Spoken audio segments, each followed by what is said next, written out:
सो hi friends, very good morning. आइए start करते हैं 26 मई के डेली जीके डोज। 10 सवाल होंगे और उससे जुड़ी हुई बहुत सारी जानकारी। ठीक है, स्टार्ट करते हैं। एंड फ्रेंड्स, हिस्ट्री का थर्ड वीडियो जो है वो आज आ जाएगा। वॉरेन हेस्टिंग के एक्सपेंशन वॉर्स ट्रीटीज और पिट्स इंडिया एक्ट 1784 की बात करेंगे। वेरी वेरी इंपॉर्टेंट फ्रेंड्स, एक बार और ध्यान रखिएगा। जो भी वीडियो मैं बना रहा हूं फ्रेंड्स, हर पॉइंट उसका is eligible for objective questions history वाले। तो हिस्ट्री में ऑब्जेक्टिव क्वेश्चन काफी आते हैं, सिंगल वर्ड वाले और कॉन्सेप्ट वाले। उन सबको ध्यान में रखते हुए कंटेंट बना रहा हूं मैं आपके लिए। ठीक है, तो हर स्टेटमेंट यहां पे काफी इंपॉर्टेंट एग्जाम में साबित होगा। ठीक है। एंड फ्रेंड्स, हिस्ट्री में 2 वीडियोस आ चुके हैं, तीसरा आ जाएगा। रोज बना रहा हूं मैं वीडियोस, कंटिन्यूसली देखिए, क्योंकि हिस्ट्री वैसा नहीं है कि आपने 2 वीडियो मिस करे फिर आगे बढ़ गए। अगर चेन टूट गई तो फिर कनेक्शन नहीं हो पाएगा। ठीक है, तो रेगुलरली वीडियो देखिए। इसलिए मैं बहुत बड़े वीडियोस नहीं बना रहा हूं, छोटे छोटे पार्ट्स में कवर करा रहा हूं डेली पे। ठीक है, चलो तो दिन में वीडियो आएगा। आइए स्टार्ट करते हैं 26 में के daily GK dose. Video like कर देना अगर पसंद आया, सब्सक्राइब चैनल कर देना अगर आपको कंटेंट पसंद आता है। ठीक है, और कमेंट जरूर करा करो, कमेंट मुझे बहुत पसंद है। अगर कुछ नेगेटिव भी दिमाग में आता है प्लीज तो वो लिखो, it is also most welcome, ताकि वो मेरे इंप्रूवमेंट के लिए हेल्प करेगा। ठीक है, चलो स्टार्ट करते हैं। पहला सवाल, एक बहुत इंपॉर्टेंट स्कीम स्टेट गवर्नमेंट की, कौन से स्टेट की आपको बताना है। बड़ी इंटरेस्टिंग और इंपॉर्टेंट स्कीम है। मेरा पानी मेरी विरासत, मेरा पानी मेरी विरासत, ये स्कीम रिसेंटली किस स्टेट गवर्नमेंट ने लॉन्च करी है? 5 सेकंड सोचो फ्रेंड्स एक बार। मेरा पानी मेरी विरासत बहुत रिसेंटली लॉन्च करी, उस पर थोड़ा प्रोटेस्ट भी हो रहा है, तो इसलिए मैं क्वेश्चन लाया हूं। Any idea? आइडिया कुछ? आंसर बताऊं? Haryana is the answer. ठीक है, स्कीम क्या है पहले वो समझते हैं, फिर प्रोटेस्ट का रीजन हम लोग समझें। स्कीम समझो पहले आप। इधर लिखिए, ये हिंदू, द हिंदू का आर्टिकल है, स्टेट वाले सेक्शन से मैं लाया हूं, ये देख लो। पहले मैं आपको स्कीम समझा रहा हूं और उसके बाद हम बात करेंगे प्रोटेस्ट जो हो रहा है। प्रोटेस्ट बहुत ऑब्वियस रीजन से हो रहा है, स्कीम समझते ही प्रोटेस्ट का रीजन समझ जाओगे। The Haryana government had recently launched मेरा पानी मेरी विरासत स्कीम। ठीक है, पर्पस क्या है स्कीम का वो देख लीजिए। It is aimed at crop diversification to move away from the water guzzling paddy. तो जो पैडी की क्रॉप होती है उसमें बहुत, आप ये देख रहे हैं ना। अच्छा फ्रेंड्स, एक बात ध्यान रखना, जहां पे एग्रीकल्चर की खबर आती है आपको अलर्ट हो जाना पड़ेगा, क्योंकि हमारा देश कृषि प्रधान देश है, ऐसी खबरें बहुत इंपॉर्टेंट होती है। तो आप में से कई लोगों ने खेती देखी होगी पैडी की। यहां पर भी जो फोटो लगा हुआ है पैडी की कल्टीवेशन का, ये लगा है, देखिए कितना पानी यूज हो रहा है यहाँ पे।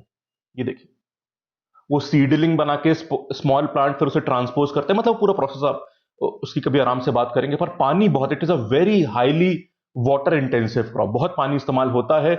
और ये सारे क्षेत्र, हरियाणा वगैरह, हरियाणा पंजाब, इरिगेशन वगैरह यहाँ पे अच्छा है, बट फिर भी पानी की कमी तो रहती है। और आप देख रहे हैं गर्मी किस तरह की पड़ रही है, इसमें वाटर लेवल भी नीचे जाते हैं।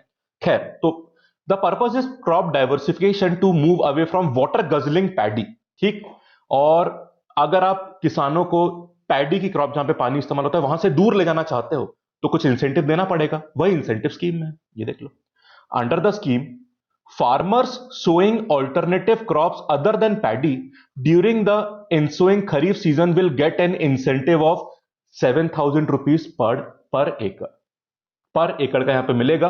ठीक है, अब किस तरह की क्रॉप्स की बात हो रही है मैं आपको अभी आगे बता दूंगा। हुई बात क्लियर? यहां पे लिखा था, मैं आपको बताता हूं जब वो प्रोटेस्ट की बात करूंगा ना।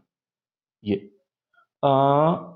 सच एज मेज, one of the example is मेज। ऐसे बहुत सारी क्रॉप की बात हो रही है, बस हटना कहां से? पैडी से हटना। और भी क्रॉप की बात मैं बताऊंगा आपको भी। अब यहां देख लो, 8 पैडी रिच ब्लॉक्स इंक्लूडिंग, अब ये नाम दिए यहां पे, जहां पे depth of ground water level exceed 40 metres, मतलब जहां पे ग्राउंड वाटर की डेप्थ 40 मीटर से ज्यादा है, मतलब पानी नीचे है थोड़ा, they are included in the scheme. ये जरूरी खबर, आप प्रोटेस्ट करें आप जानते हैं। फार्मर्स का कहना ये, let the farmers decide what is to be sown in the field. They are asking farmers to sow alternative crop such as maize, जो मैंने बताया था आपको, but soil and climate is not conducive in most part of the block. तो उन्होंने कहा उन फसलों के लिए भी उतना क्लाइमेट और सॉइल कंड्यूसिव नहीं है, ये फार्मर्स का कहना है। अब फार्मर्स प्रोटेस्ट कैसे कर रहे हैं उसका भी एक नाम है, मतलब उस प्रोटेस्ट का। तो सेवरल फार्मर्स, अब मैं प्रोटेस्ट की बात कर रहा हूं, स्कीम समझ गए ना। Several farmers on Monday staged a tractor march in Haryana's Fatehabad against the BJP JGP। JGP मतलब जननायक जनता पार्टी, जिसके हेड दुष्यंत चौटाला जी है, जो सरकार का पार्ट है। और बीजेपी गवर्नमेंट तो जानते हैं आप, मनोहर लाल खट्टर जी के अंडर बनी है गवर्नमेंट, तो इट्स अ कोलिशन गवर्नमेंट। ठीक, against their decision to restrict paddy cultivation to a few areas in the state and sought its immediate withdrawal. ठीक है, तो यहां पे किसानों ने अपील करी है प्रोटेस्ट से कि नहीं भाई, ये नहीं चलेगा, किसान को आजादी होनी चाहिए चूज करने के लिए। और किसानों ने जो मूवमेंट चालू किया उसका नाम देख लीजिए, किसान बचाओ खेती बचाओ। तो उन्होंने कैंपेन ही चालू कर दी है और पूरा ये प्रोटेस्ट चल रहा है। बस ये दो एस्पेक्ट इंपॉर्टेंट है, बाकी डेटा काफी है यहाँ पे। मेमोरेंडम थमाया ऑफिसर्स वगैरह को, वो सब चीजें हैं। स्कीम के बारे में वेरी इंपॉर्टेंट और प्रोटेस्ट के बारे में वेरी इंपॉर्टेंट, ठीक है। क्योंकि देखिए एग्रीकल्चर, आप ये नहीं बोल सकते कि भाई ये तो स्टेट की खबर है। भाई देश स्टेट से ही तो बनता है, समझ गए आप। हाँ, अगर मैं स्टेट गवर्नमेंट का एग्जाम दे रहा हूं स्टेट पे से, तो इसकी इंपॉर्टेंस ज्यादा हो जाती है, पर नेशन के हिसाब से भी काफी इंपॉर्टेंट है। समझ के बात, वेरी वेरी इंपॉर्टेंट। पता नहीं, मैं इसको पढ़ रहा था तो मुझे ऐसा फीलिंग हुई आने वाले एग्जाम्स के लिए काफी इंपॉर्टेंट खबर बन सकती है। दूसरी बात, अगर आप एग्रीकल्चर वाले सवाल तो हर जगह आ जाते हैं, सब्जेक्टिव में, यूपीएससी मेंस में आते हैं, ऐसे में आते हैं, इंटरव्यू में बोलना पड़ता है आपको, जीडीज में बोलना पड़ता है। ऐसा डाइवर्स पॉइंट बोला आपने जहां पे वाटर अवेलेबिलिटी और एग्रीकल्चर को आपको कनेक्ट करा गया है स्कीम के थ्रू, तो आपको कितना बढ़िया पॉइंट्स मिलेंगे, वरना आप उन्हीं पॉइंट्स के आसपास घूमते रहेंगे। So these are the further points to diversify and improve your answer. इसलिए आप सोचते ना कि भाई हमें 10 में से 5 मिले, उसको 8 मिल गए, ऐसे एग्जाम्पल की वजह से। ठीक है, चलो भाई आगे चलते हैं। Who is the chairman of standing committee on home affairs? आपको पता है ना, इशू के चल रहे हैं, बता दूंगा आपको। आंसर है आनंद शर्मा, कांग्रेस के लीडर हैं, फोटो देख सकते हैं, ही इज आनंद शर्मा। जितना मुझे याद है पहले इंडस्ट्री मिनिस्टर रह चुके हैं जब यूपीए गवर्नमेंट थी कुछ टाइम के लिए। खैर, अभी ये स्टैंडिंग कमिटी और होम अफेयर्स जो है, ये लोग होम अफेयर्स के इशू देखते हैं, और ये they can also call the bureaucrats, जैसे होम सेक्रेटरी, इन सबको बुला सकते हैं, तलब कर सकते हैं, जो बोलते हैं ना कि भाई बताइए ऐसा क्यों नहीं हो वो। तो एक एग्जीक्यूटिव पे कंट्रोल रखने के लिए ये बहुत अच्छा प्रोविजन है इंडिया में स्टैंडिंग कमिटीज का। प्रॉब्लम बस ये है, कोविड 19 की वजह से इनकी मीटिंग्स बंद हो गई हैं। Standing committee on home affairs के हेड है आनंद शर्मा, और ये जो स्टैंडिंग कमिटी ऑन आईटी है, इंफॉर्मेशन टेक्नोलॉजी, उसके हेड शशि थरूर है, वो भी कांग्रेस के हैं। ठीक है, अब ये लोग बोल रहे हैं कि जब प्राइम मिनिस्टर चीफ मिनिस्टर के साथ मीटिंग कर सकते हैं, वीडियो कॉन्फ्रेंस कर सकते हैं, तो फिर ये स्टैंडिंग कमेटी को परमिशन क्यों नहीं मिल रही? तो ये लोग चाहते हैं स्टैंडिंग कमेटी को भी वीडियो कॉन्फ्रेंस के थ्रू परमिशन मिले अपनी मीटिंग होल्ड करने के लिए, क्योंकि स्टैंडिंग कमेटी भी काफी इंपॉर्टेंट रोल प्ले करती है कंट्री के, मतलब पूरे रनिंग में। ये अब बात बोल रहे हैं। अब इसमें जो राज्यसभा के चेयरमैन हैं, जो कि वाइस प्रेसिडेंट होते हैं, वेंकैया नायडू जी, और लोकसभा के स्पीकर ओम बिरला जी, इन्होंने भी आपस में मीटिंग्स करी है, डिस्कशन करा है उस डिसीजन के ऊपर कि इनको परमिशन मिलनी चाहिए नहीं मिलनी चाहिए। दूसरा, आनंद शर्मा जी ने यह बोला है कि अब देखो फ्लाइटें चलना भी चालू हो गई हैं, बट फिर भी कई लोग होम क्वारंटाइन है, इस कारण से सब लोग एक जगह पे इकट्ठे नहीं हो सकते, इसलिए हमें परमिशन मिलनी चाहिए वीडियो कॉन्फ्रेंसिंग के थ्रू ऑनलाइन मीटिंग करने की। काफी समय से, काफी हफ्तों से मैं देख रहा हूं ये लोग परमिशन मांग रहे हैं, शायद दे देनी चाहिए, क्योंकि देखो इंपॉर्टेंट पार्ट तो है, और इसमें कोई भाई सब सारा काम ऑनलाइन चल रहा है तो इनको क्यों नहीं मिलती परमिशन। ठीक है, चलिए, तो ये फैक्ट याद रखना, और जो मैंने बात बताई वो याद रखिएगा। ये फोटो आप देख सकते हैं आनंद शर्मा जी का। Okay, India has lost a very important sports person, और ये न्यूज मैंने पहले भी कवर करी क्योंकि वो काफी बीमार चल रहे थे, ही वॉज क्रिटिकली इल, अब he is no more with us. So question उसी से रिलेटेड है, that who was the captain of the Indian hockey team at the Melbourne Olympic 1956? Answer है बलबीर सिंह दोसांझ या फिर बलबीर सिंह सीनियर। ठीक है, फोटो देख लीजिए आप। ही was a great sports person, and 1957 में इनको पद्मश्री मिला था, और वो पहला पद्मश्री था जो किसी स्पोर्ट्स वाले फील्ड के इंसान को मिला था। तो स्पोर्ट्स कैटेगरी में पहला पद्मश्री इनको मिला था, बाकी इनके अचीवमेंट तो सुपर था, मतलब he is a great inspiration for everybody. इनके 3 Olympic, he was a 3 Olympic gold medallist, hockey team के मेंबर थे ये। ठीक है, इसमें था 1948, ये मैं पहले भी कवर कर चुका हूं पर आज भी दोबारा देखेंगे। 1948 ओलंपिक, 1952 ओलंपिक और 1956 ओलंपिक। फ्रेंड्स 5 सेकंड देके याद करो, आपको याद है या नहीं, अपने मन में सोचो एक बार, क्योंकि ये पूरे 3 ओलंपिक में कवर करवा चुका हूं। When he was admitted in the hospital, या मैंने पूरा आपको याद करवाया था, याद है या नहीं है बताओ? 48 वाला कहां पे हुआ था? आप पूछ सकते हैं, because he is unfortunately no more with us. सवाल बनता है यहां से। ठीक है, अगर याद है तो बड़ी अच्छी बात है, मतलब रेगुलरली वीडियो देखते भी और रिटेन भी करते हैं। ठीक है, तो 1948 का ओलंपिक लंदन में हुआ था, लंदन। उसके बाद 1952 का ओलंपिक हेलसिंकी में हुआ था, हेलसिंकी स्कैंडिनेविया एरिया में है हेलसिंकी। 56 का ओलंपिक मेलबर्न में हुआ था, मेलबर्न। और इन तीनों ओलंपिक्स में इंडिया ने हॉकी में तीनों में गोल्ड मेडल जीता था। ठीक है, अब उसमें बलबीर सिंह सीनियर जी का रोल देख लीजिए। यहां पे वो टीम के प्लेयर थे, नॉर्मल प्लेयर, बट उन्होंने बहुत अच्छा परफॉर्मेंस दिया था। फाइनल में ग्रेट ब्रिटेन के अगेंस्ट इंडिया ने ग्रेट ब्रिटेन को 4-0 से हराया था, उसमें से 2 गोल करे थे बलबीर सिंह सीनियर जी ने। ठीक है, हेलसिंकी ओलंपिक में भी इंडिया ने गोल्ड मेडल जीता था, इसमें बलबीर सिंह जी वाइस कैप्टन थे, केडी सिंह, 2 गोल करे थे, 2 गोल करे थे। 1956 ओलंपिक में इंडिया ने गोल्ड मेडल जीता था, इसमें बलबीर सिंह जी वाइस कैप्टन थे, KD Singh KD Singh captain थे। और मेलबर्न ओलंपिक्स जो ऑस्ट्रेलिया में हुए थे 1956 में, इसमें भी इंडियन हॉकी टीम ने गोल्ड मेडल जीता था, उसमें कैप्टन थे बलबीर सिंह दोसांझ। इनिशियल मैच के बाद ये थोड़ी इनको इंजरी हो गई थी, तो ग्रुप स्टेज में थोड़ा अलग रहे थे, फिर सेमीफाइनल और फाइनल में वापस आए थे। तो इस दौरान बीच के कुछ मैचेस में रणधीर सिंह जी जो थे वो कैप्टन बने थे, फिर बलबीर सिंह जी वापस आए थे। फाइनल में इंडिया ने पाकिस्तान को 1-0 से हराया था मेलबर्न ओलंपिक में और गोल्ड मेडल जीता था। इतनी जानकारी काफी रहेगी। और 1957 में आपको पता है पद्मश्री, पहला स्पोर्ट्स कैटेगरी वाला पद्मश्री मिला था बलबीर सिंह दोसांझ जी को। बाकी एशियन गेम्स वगैरह में भी सिल्वर मेडल वगैरह, मतलब बहुत सारे अचीवमेंट्स और हैं, पर मेजर ये वाले हैं।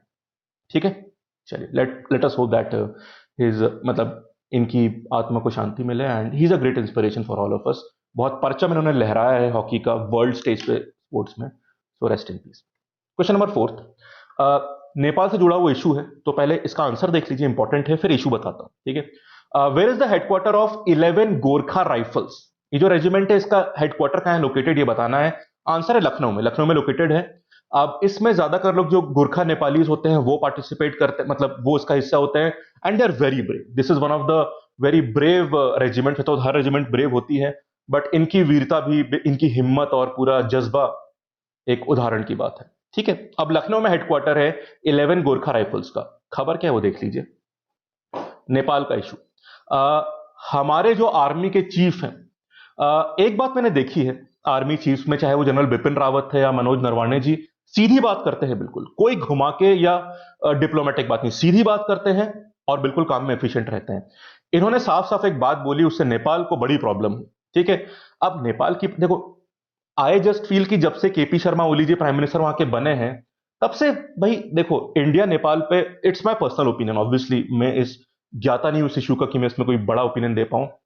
इंडिया और नेपाल, देखिए इंडिया बड़ी साइज वाली कंट्री, तो डोमिनेंस तो रहती है। बाकी इंडिया ने कभी नेपाल पे ऐसे अत्याचार तो मुझे लगता है नहीं करे हैं, जो बात बोली जाती है, कभी ऐसा तो करा नहीं। ठीक है, फिर भी नेपाल और इंडिया दोनों को कोशिश करनी चाहिए कि पीस में रहे। जैसे भूटान को देख लीजिए आप, भूटान इंडिया के रिलेशन कितने अच्छे हैं, वैसे रिलेशन नेपाल को कोशिश करनी चाहिए कि भाई अपने ग्रोथ पे ध्यान दे वो लोग। इंडिया जब जब जरूरत होती है पूरी सपोर्ट करता है, कुछ ऑफ इवेंट आया तो अलग बात है। तो ऐसे में ऐसे इश्यूज उठाना कि भाई उन्होंने अपने एरिया में रोड बनाई, हमने धारचूला से लिपू लेक तक रोड बनाई, ठीक, और आपने उस पर प्रोटेस्ट कर दी कि भाई हमारे एरिया में रोड बन गई। अब ये चाइना का समझ में आता है कि चाइना इंडिया में टसल चलती रहती है, आप तो दोस्त रहो ठीक से, इश्यू क्रिएट करके क्या फायदा, दोनों कंट्री ग्रो करें। बहुत पुरानी दोस्ती रही है, ओपन बॉर्डर्स है। अब क्या, अब मैं कल सुन रहा था, उन्होंने बोला था नेपाल के पीएम ने कि इंडिया की वजह से कोरोना फैला है, कि इंडिया से लोग आए थे। किस तरह का मतलब कि चाइना से फैल रहा है, चाइना का नाम उनके मुंह से निकला नहीं, इंडिया की बातें कर रहे हैं। चाइना के लिए भी बोल देते हैं भाई पूरी दुनिया में फैला कहां से, चाइना से। So I am not very sure, मुझे लगता है कि नेपाल को रिलेशन अच्छे रखने चाहिए। India is a responsible partner for a country like, Bangladesh को देख लीजिए, श्रीलंका को देख लीजिए, कितने रिलेशन चल रहे हैं हमारे, मॉलडीव को देख लीजिए। तो मुझे लगता है कि ये कोई मतलब, बाकी क्या बोल सकते हैं इसमें। एनीवेज हमारा स्टैंड क्लियर है। तो पहले ये समझ लीजिए कि नरवाने जी ने बोला क्या था। तो जो जनरल मनोज नरवाने जी जो कि हमारे आर्मी के चीफ हैं, ये said that the link road, Dharchula से लेपू लेक वाली रोड की बात हो रही है, जो 80 किलोमीटर की रोड कैलाश मानसरोवर यात्रा के लिए बनाई थी। ठीक है, so link road was built on the Indian territory and there was no cause for Nepal to agitate. There is reason to believe that they might have raised this issue at the behest of someone else and that this is very much a possibility. तो उन्होंने बोला है road हमारे area में थी, नेपाल को जा नहीं रहा था, फिर भी उन्होंने इशू रेस किया, मतलब कोई इसके पीछे है। बिल्कुल सीधी बात बोली, और नेपाल को इससे बिल्कुल मतलब इनको अच्छा नहीं लगा। वैसे सच बोला तो उसमें अच्छा नहीं लगने की बात नहीं थी। तो अब रिप्लाई क्या मिला वो देख लीजिए। Indian army chief comment on the काला पानी डिस्प्यूट, वो जो एरिया है लीपू लेक का जहां पे ये रोड खत्म होती है, वो काला पानी एरिया बोला जाता है, जो ट्राई जंक्शन पे है। मतलब बेसिकली वहां पे चाइना भी है, इंडिया भी है, इंडिया में उत्तराखंड स्टेट और यहाँ पे नेपाल का भी है, तो एक ट्राई जंक्शन टाइप का बनता है। ठीक, it had hurt the sentiments of Nepali Gurkhas who have a long tradition of sacrifice for India, Nepal deputy prime minister and defence minister Ishwar Pokhrel have said. अब देखिए कितना इमोशनल बातें कर रहे हैं कि मतलब गलती आपने करी इशू रेस करके। अब एक वो जो बोलते हैं ना सेंटी मार रहे हैं कि देखो हमारे गुरखास को कितना बुरा लगेगा, उन्होंने आपकी कब तक सेवा करी है। हाँ बिल्कुल करी, और उनकी हिम्मत को सलाम है, पर फिर आप क्यों ऐसे इशू रेस कर रहे हो? भाई उनकी तो पूरा रिस्पेक्ट है, और उनके तो हम लोग मतलब ग्रेट रिस्पेक्ट, उनके अगेंस्ट तो कुछ बोला नहीं गया है। हम तो नेपाल के स्टैंड के अगेंस्ट बोल रहे हैं कि हमारी टेरिटरी में बनाएगी रोड पे, आप क्यों अपोज कर रहे हो? उसमें देखो कैसे इमोशनल इश्यूज लाए जा रहे हैं, इसमें कोई सेंस नहीं है। ठीक है, तो ये क्या बोला है? With this the Indian chief of the army staff has also heard the sentiments of Nepali Gurkhas army personnel who have laid down their lives to protect India. It must now be difficult for them to stand tall in front of the Gurkha forces. बिल्कुल नहीं है। We have given due respect to the Gurkha forces, हम लोग हितैषी हैं उनके, उन्होंने great contribution किया, उनकी हिम्मत हमारे लिए इंस्पिरेशन है। हम तो सिर्फ एक इशू उठा रहे हैं, उस रोड वाला इशू।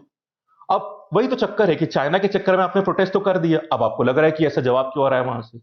इशू आप उठाओ और फिर एक इमोशनल इस तरह से करो, तो I think Nepal needs to be more mature in dealing with this issue. ठीक है, दोस्ती बने रहे पड़ोस में, सबके लिए अच्छा रहता है।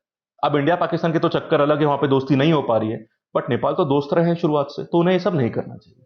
ठीक है, ऐसा मुझे लगता है। बाकी अब इशू कहां जाएगा उसको हम लोग फॉलो अप करते रहेंगे। ठीक, मुझे इनके आर्मी चीफ की बड़ी मेच्योरिटी लगी, नेपाल वाले की, वो देख लीजिए आप। सो नेपाल आर्मी के जो स्पोक्स पर्सन है ब्रिगेडियर जनरल विज्ञान देव, ठीक। सो उन्होंने कहा है साफ साफ कि वो नरवानी जी के कमेंट पे कोई रिप्लाई नहीं करेंगे बिकॉज ये पॉलिटिकल डोमेन में आता है। ठीक है, एंड उन्होंने उन्हें क्लियर कर दिया कि भैया पॉलिटिकल इशू है, हम इस पर कमेंट नहीं करेंगे। तो एटलीस्ट आर्मी ने ये मेच्योरिटी दिखाई कि उन्होंने ऐसा कुछ कमेंट नहीं किया, नेपाल की आर्मी ने। तो नेपाल की army has maintained silence on this issue. ठीक है, बाकी मुझे लगता है कि नेपाल को दोस्ती से रहना चाहिए, बढ़ाने का कोई चक्कर है नहीं, अच्छी तरह शांति से रहें और इंडिया और नेपाल अच्छी तरह रह सकते हैं, ये इशू है। बाकी मुझे लगता है कि कुछ टर्न्स इस इशू में और आएंगे, तो दो चीजों पे खास नजर रखनी पड़ेगी, इंडिया नेपाल और इंडिया चाइना, दोनों इश्यूज थोड़ा हॉट बेड पे हैं अभी। ठीक, देखते हैं क्या होता है। Okay, question number 5, who is the DG, director general of international labour organisation, ILO, international labour organisation? Answer देख लो, आंसर है गाय राइडर। ये 10th और करेंटली मतलब 10th डीजी हैं ILO के, इस वक्त वही हैं डीजी, और इनका ओरिजिन ब्रिटेन का है, ब्रिटेन के पॉलिटिशियन है।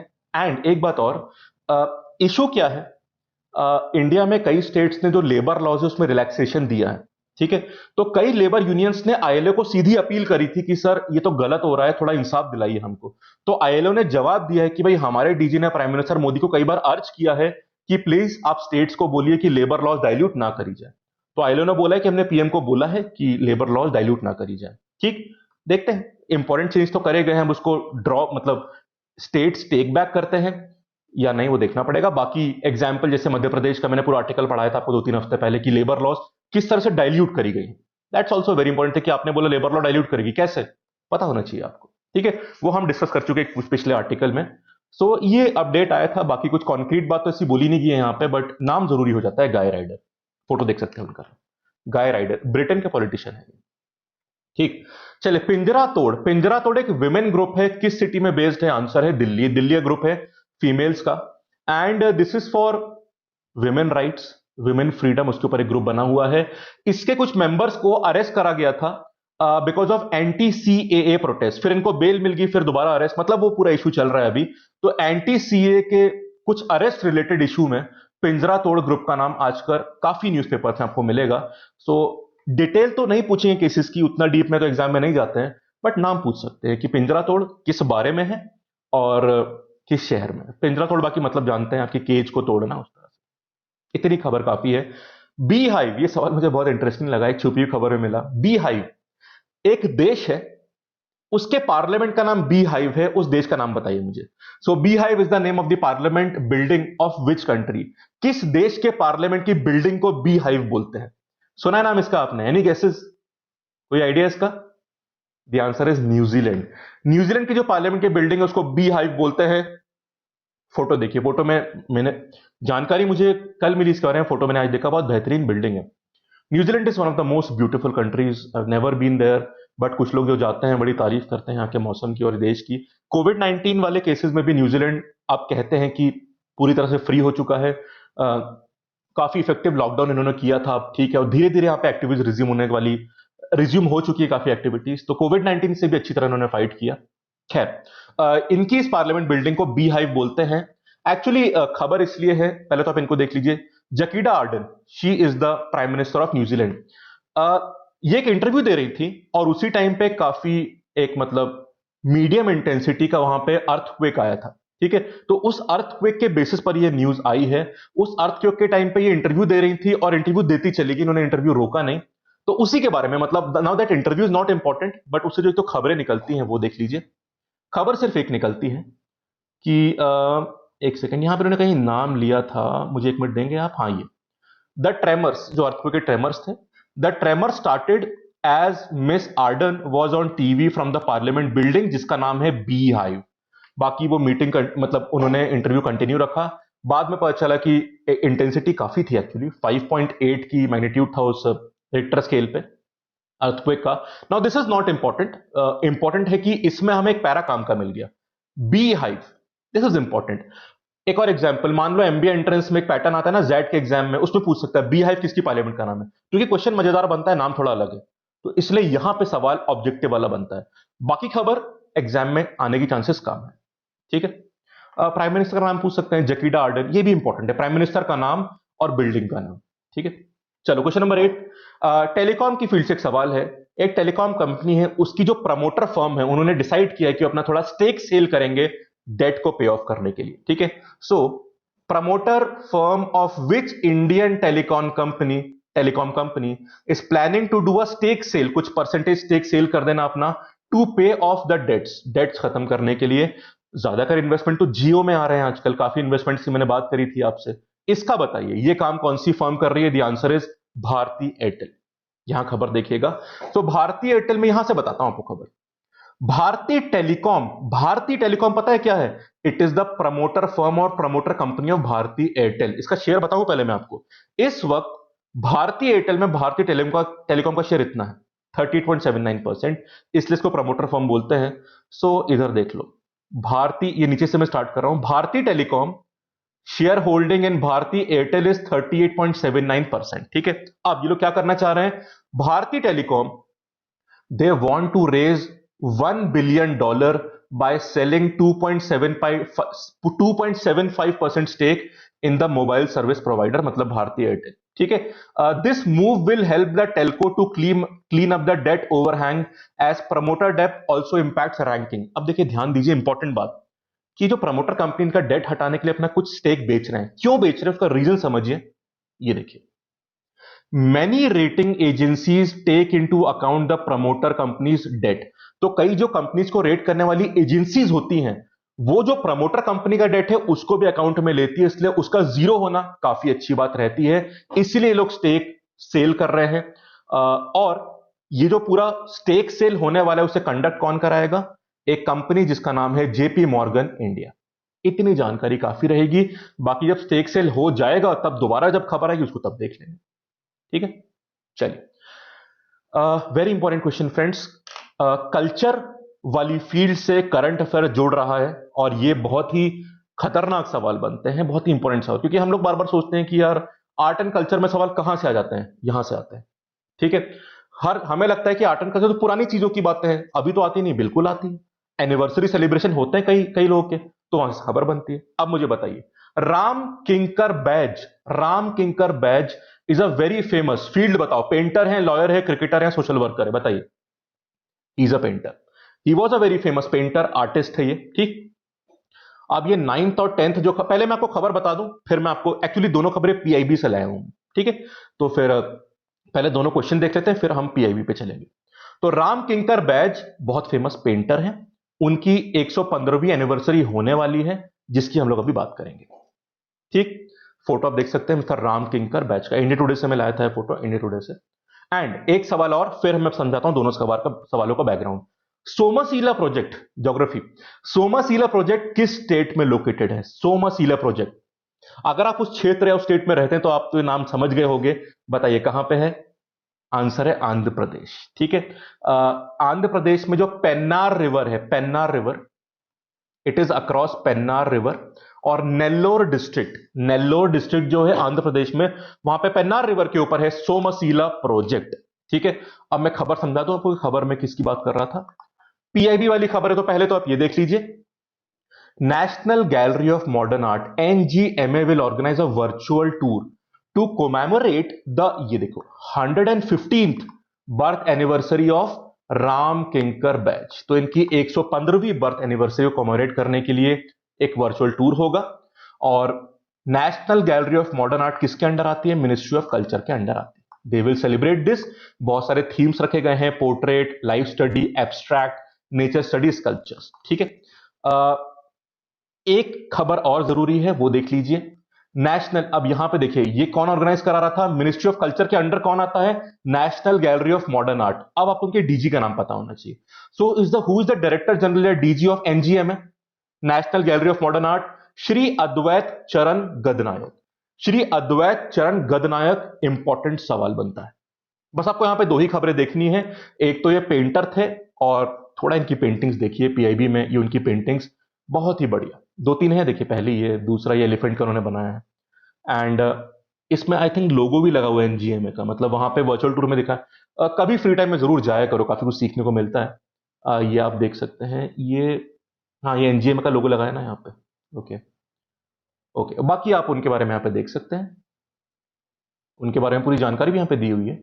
ये Ram Kinkar Baij is one of the most seminal artist of modern India. He was iconic sculptor, painter and graphic designer.